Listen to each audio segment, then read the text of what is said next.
Et oui, vous ne l'attendiez plus, voilà la partie 2 de comment on fait pour filmer des objets. On va vous montrer nos trucs et astuces, le matos qu'on utilise, on va vous apprendre à faire vous-même des jolis plans d'objets, tout ça dans notre nouveau décor.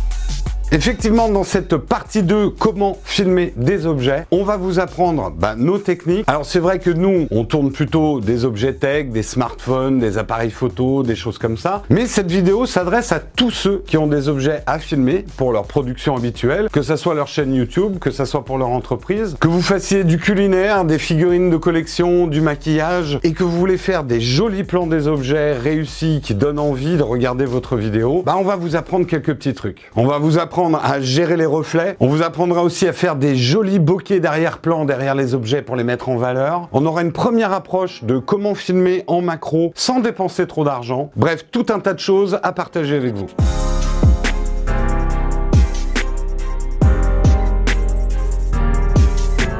On va commencer par le matos et le setup. Alors pour ceux qui n'ont pas regardé la première vidéo, je vous invite vraiment à la regarder parce qu'il y a des choses qui n'ont pas changé. On utilise le même type de bras de micro pour accrocher des caméras, des lumières. On a toujours le plateau tournant, on a toujours nos petites torches. Mais on a quand même du nouveau matos, des choses qui nous aident bien à mieux filmer les objets. Et un premier grand changement, c'est au niveau des lumières. Une chose essentielle quand on filme des objets, c'est bien les éclairer. On vous avait montré ce qu'on faisait avec des petites torches, des petites lumières LED. On est passé vraiment un cran au-dessus puisque maintenant on est équipé de lumière Litra. Vous voyez ces deux petites lumières, en fait ça envoie une patate d'enfer. Mais plus important que ça, c'est vraiment des lumières professionnelles au niveau du rendu des couleurs. Et ça, c'était très important. Alors je préfère vous avertir, ces lampes valent assez cher, mais c'est vraiment du matériel de pro. Elles sont toutes petites, maniables, waterproof, ça résiste à tous les chocs, on peut glisser ça dans la poche, mais ça envoie suffisamment, vous pouvez même vous en servir pour éclairer une interview ou ce genre de choses. On peut surtout prendre beaucoup d'accessoires afin de modeler ces lumières-là, leur donner des teintes différentes. Sur le grand modèle, le modèle Pro, on peut même changer la température de couleur, on peut la contrôler par Bluetooth,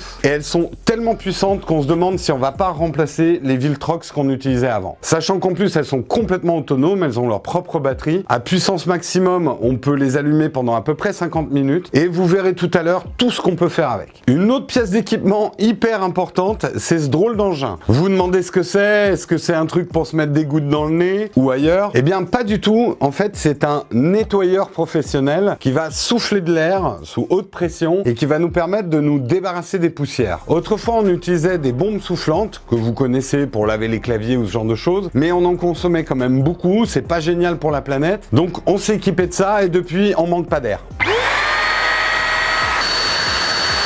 Ça peut vous paraître complètement futile, mais si vous filmez des objets, des chiffons microfibres, ça ne suffira pas. La poussière, c'est votre pire ennemi, dit le mec qui fait jamais le ménage chez lui. Également, dans des pièces qu'on utilise assez souvent, il y a cette boîte à lumière. Ça vaut pas bien cher. On a pris un modèle rigide parce qu'on l'utilise quand même souvent. Il y a des modèles beaucoup plus pliables. On vous expliquera tout à l'heure à quoi ça sert et pourquoi c'est indispensable, surtout quand on fait de la macro. Avec les Litra, je vous ai parlé des lumières dont on se sert pour éclairer les objets, mais on a aussi des lumières de décor. Et là, en un an et demi, on a pas mal de nouvelles choses, notamment des Philips Hue qui vont nous permettre de changer la couleur, tout est contrôlable sur smartphone, et de créer comme ça des ambiances. On a également pas mal de petites guirlandes LED ou de petites lumières LED de décor qui vont nous permettre de faire des effets. Et puis pareil, on accumule, peut-être un petit peu trop quand on voit tous les cartons qu'il y a ici, mais on accumule plein de petits éléments de décor, des figurines, des branches d'arbres, des petits bouts de trucs, des petits bouts de machin, même des cartons qui vont nous servir souvent de cale. On garde tout ça dans des boîtes parce qu'en fait ça sert vachement d'avoir des petits éléments de décor pour mettre en valeur l'objet principal que vous présentez.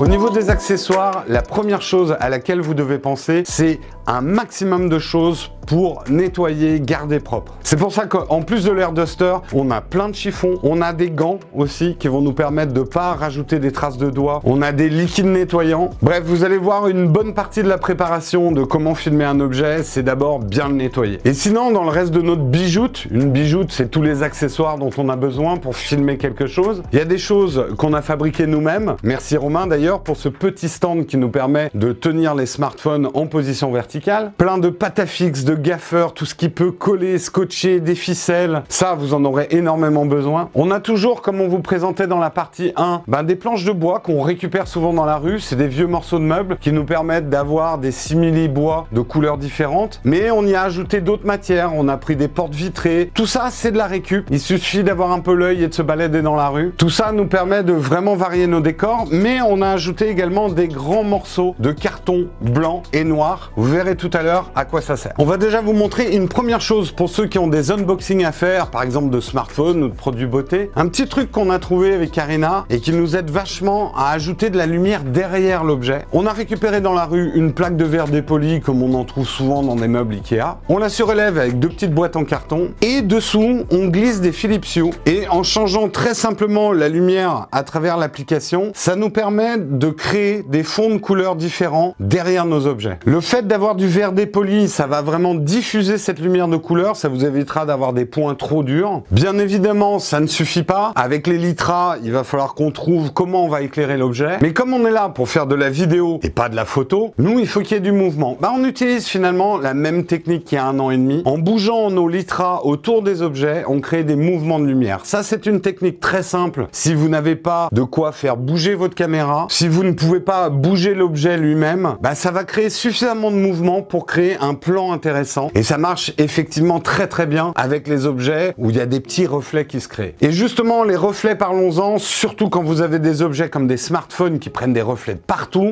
les reflets, c'est un peu l'enfer. La fenêtre va se refléter, votre caméra va se refléter. Et pour ça, il faut que vous isoliez votre objet. C'est là où les deux cartons de couleur noir et blanc vont vous servir. En les mettant au-dessus de votre set, en bricolant une petite cage, vous allez protéger au maximum votre objet de tous les reflets parasites qui pourraient nuire à votre plan. Si vous avez vraiment beaucoup d'objets avec des reflets, et là je pense à mes confrères tech qui ont des smartphones à filmer à la chaîne, c'est vrai que l'acquisition d'une petite boîte comme ça, c'est pas la peine de partir dans des modèles super chers. Ça vous permettra très facilement de pouvoir tourner dans des environnements sans trop de reflets.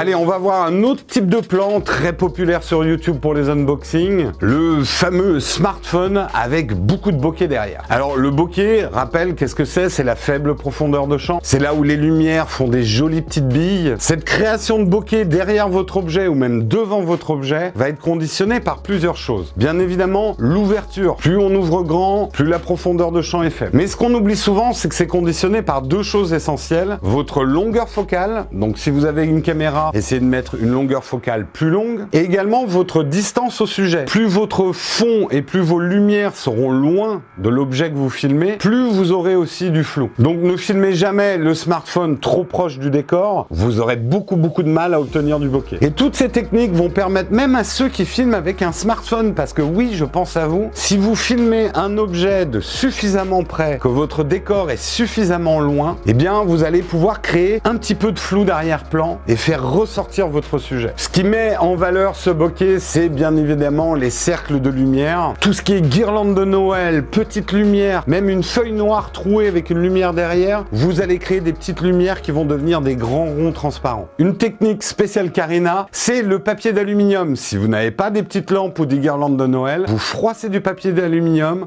vous l'éclairez, ça va vous créer un nuage de ronds de bokeh, c'est magique. Et on va vous donner en vrac tout un tas de petites astuces aussi qu'on a trouvées trouvé, qu'on veut partager avec vous. Mais là, vous allez dire, Jérôme et Karina, si vous nous dites tout, vous aurez plus de secrets. Bah oui, mais nous, ça nous pousse à chercher de nouvelles méthodes aussi. Par exemple, un truc tout con, vous avez plein de CD qui vous servent à rien chez vous. Et ben, un CD, si vous balancez une lumière dessus, ou même si vous posez votre objet sur un smartphone et que vous filmez comme ça, vous allez obtenir des effets, toute surface réfléchissante qui peut diffuser la lumière, la modeler. Et en plus, si vous utilisez les modeleurs spécifiques, par exemple des Litra, avec les petites gélates qu'on peut mettre dedans et les différentes manières de diffuser la lumière et de la modeler, vous allez vraiment faire des effets très très pro sur la surface de vos objets. L'eau peut vous servir à plein de trucs. Par exemple, si vous avez une bouteille d'eau transparente, vous pouvez filmer à travers et créer comme ça des effets optiques. Ce qui peut être très joli aussi, c'est de récupérer un cheat sheet, de le remplir d'eau, de pulvériser des gouttelettes sur une surface, et même si vous voulez créer le mouvement, vous soufflez doucement sur ces gouttelettes. Nous, ça nous avait permis de faire un plan qu'on adore, où les gouttelettes s'étaient rassemblées dans le logo d'Apple sur le dos, je crois que c'était de l'iPhone 7. Bref, ce qu'on a à vous dire, c'est expérimenter, tester tout un tas de choses. Alors oui, faire des plans comme ça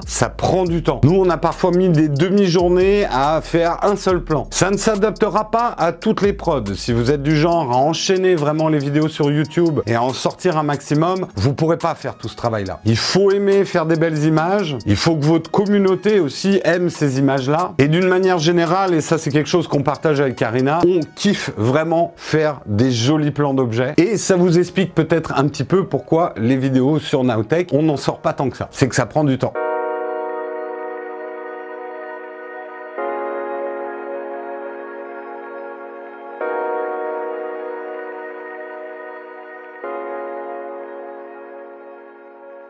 On passe à un autre sujet, mais qui est vachement important aussi pour faire des plans d'objets, la macro. Et je vais vous apprendre à faire de la macro pas chère. Ça ne consiste pas à aller chez le poissonnier et demander un bon prix. Cette blague est complètement nulle, mais j'en assume complètement la responsabilité. La macro, c'est quoi? C'est filmer un objet de très très près. Quand vous faites de la démonstration d'objets, je pense à ceux qui font de la beauté ou même du culinaire, parfois pour faire ressentir une matière, il faut la filmer de très très près. La photo et la vidéo macro, normalement, on fait ça avec des objectifs qui sont dédiés et qui valent très très cher. Mais il y a d'autres méthodes et qui vous coûteront le prix d'une boîte de Pringles. Avec des objectifs que vous avez déjà, vous pouvez utiliser trois techniques. Il y a des bonnettes qui sont en fait des espèces de loupes qu'on va mettre sur l'objectif. Vous pouvez également, avec des bagues d'inversion, inverser votre objectif et ça va lui permettre de filmer très très près. Tristan, vous avez fait une vidéo là-dessus. Nous, la méthode qu'on utilise, c'est les bagues d'allonge. Les bagues d'allonge vont éloigner votre objectif du capteur, permettant de filmer des objets de très très près. Le gros avantage, c'est que ces bagues allonge, vous pouvez même les fabriquer avec un tube de Pringle, mais sinon ça vaut vraiment pas cher sur Amazon parce qu'en fait c'est juste des ronds de plastique. Après vous avez des bagues d'allonge où vous pouvez adapter l'autofocus et tout ça qui valent plus cher, mais nous on va parler de celles qu'on utilise. C'est deux bêtes bouts de plastique avec une petite bague en métal. Je sais plus le prix, mais je sais qu'on n'a vraiment pas payé ça cher. Alors attention, ce système de bagues d'allonge ne va pas marcher avec tous les objectifs. Déjà, ça ne marche pas avec des objectifs qui vont zoomer, qui vont avoir des plages focales. Ça va être l'enfer pour trouver la bonne plage focale. Donc, il faut faire ça avec des objectifs fixes. Et il vaut mieux faire ça avec des focales courtes ou en tout cas avec des télés pas trop longues. Nous, on utilise notre objectif de 42,5 mm. Donc, c'est un 85 mm. Donc, c'est un télé relativement long,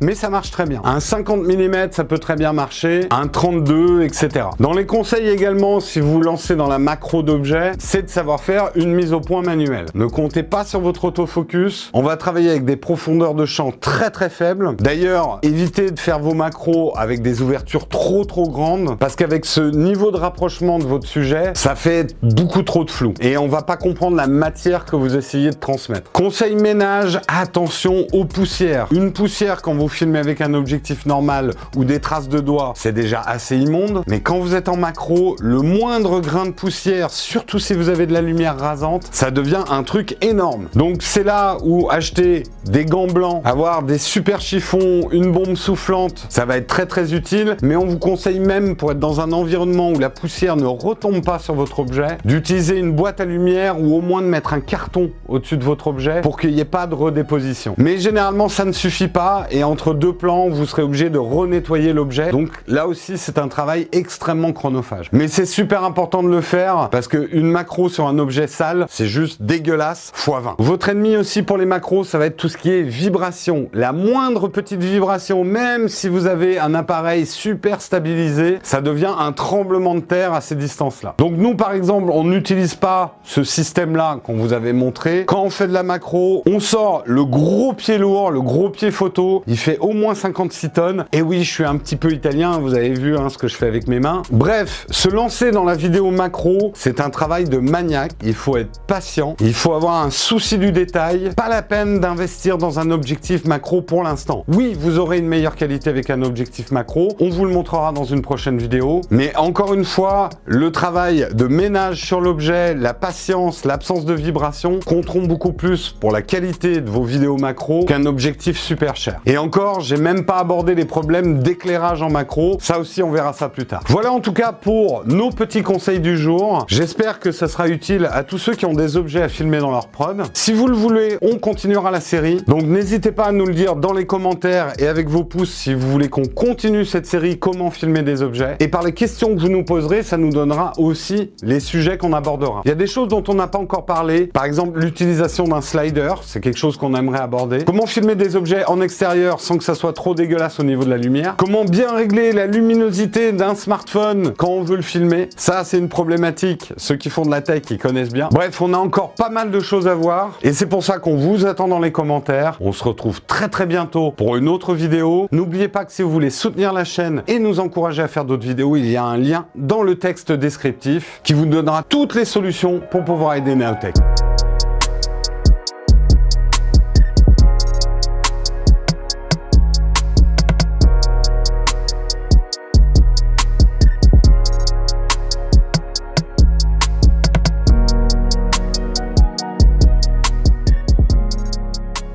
Mais des chiffrons, petite marionnette, un chiffron, front. Putain, j'arrive pas à dire chiffon, quoi. Oh là là là là, donnez-moi ma cocaïne du matin. Avec la soufflante. Direct dans le cerveau. Par exemple, un truc, vos gueules, les klaxons. Paris. Parce que je sais qu'on va me dire « Ah, tu parles trop avec tes mains. » Et ben, moi, je vous fais ça, et là, je vous parle avec mes mains. Il va falloir qu'on fasse un plan de fourmi qui monte sur un smartphone. On n'y arrivera pas.